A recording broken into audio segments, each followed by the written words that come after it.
নায়ক ওমর সানির বাসায় ফিল্মি স্টাইলে ডাকাতি। চুরির ঘটনার ১৩ দিনের মাথায় এবার বাসায় ডাকাতি হয়েছে বলে জানালেন চিত্রনায়ক ওমর সানি। গত রোববার দিবাগত রাত ১২টার সময় বাসায় ঢুকে ডাকাতির বিষয়টি টের পান বলে জানালেন ওমর সানি। প্রথম আলোকে আজ সোমবার সকালে ডাকাতির খবরটি জানান এক সময়ের জনপ্রিয় এই চিত্রনায়ক। ওমর সানি বসুন্ধরা আবাসিক এলাকার এইচ ব্লকের একটি বাড়িতে থাকেন। এক সময়ের জনপ্রিয় চিত্রনায়িকার স্ত্রী মৌসুমী বছর খানেকের বেশি সময় ধরে মেয়ে ফাইজাকে নিয়ে যুক্তরাষ্ট্রের নিউ জার্সিতে আছেন। বসুন্ধরার এই বাসায় সানির সঙ্গে তার এক সহকারী থাকেন। ছেলে ফারদিন এহসান থাকেন দুবাইয়ে। ওমর সানি আজ প্রথম আলোকে বললেন, প্রয়োজনীয় কাজে আমি বাসার বাইরে ছিলাম। রাত ১২টার পর ঘরের মেইন গেট দিয়ে ঢুকে দেখি বেডরুমে ঢুকতে পারছি না, ভেতর থেকে বন্ধ।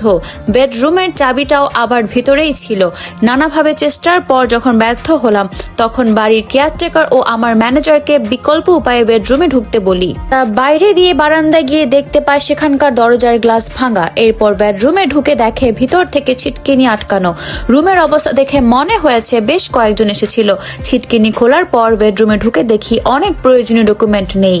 এর মধ্যে ২ কোটি টাকা প্রতারণার একটি মামলার ডকুমেন্টও যেমন আছে, তেমনি একটি আইফোন এবং আমার মেয়ের ছোটবেলা উপহারের কিছু স্বর্ণালঙ্কারও ছিল।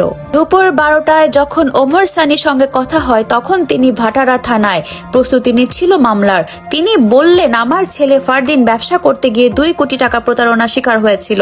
এ নিয়ে একটি মামলা চলছিল। সামনে এই মামলার রায় ঘোষণার কথা। এর মধ্যে আমার বাসা থেকে অন্য সব জিনিসের পাশাপাশি মামলার অরিজিনাল সব ডকুমেন্ট নিয়ে গেছে। বেডরুমে একটি দামি ল্যাপটপও ছিল, তা কিন্তু নিয়ে যায়নি। তার মানে এটা নিশ্চিত যারা এসেছিল তারা টার্গেটই ছিল মামলার অরিজিনাল ডকুমেন্ট নিয়ে যাওয়া। আমি সত্যিই হতবাক এমন ঘটনায়। বারবার মনে হচ্ছিল এমনটা তো শুধু ফিল্মেই সম্ভব। আমি আমার বাড়িতে ফিল্মি স্টাইলে এমন ডাকাতির নজির দেখলাম। তবে এটা তো ঠিক, আমার আইনজীবীর কাছে তো মামলার সব ডকুমেন্ট আছে। আমাকে অযথা হয়রানি করা ছাড়া আর কিছুই না। আমি এত সহজে দমে যাওয়ার মানুষ নই। জন্মেছি যখন মরবো। আমি এসবের শেষ দেখেই ছাড়বো। আমি আইন শৃঙ্খলা রক্ষাকারী বাহিনীর দায়িত্বশীল সবাইকে বিষয়টি জানিয়েছি। ভাটারা থানায় মামলা করার সিদ্ধান্ত নিয়েছি।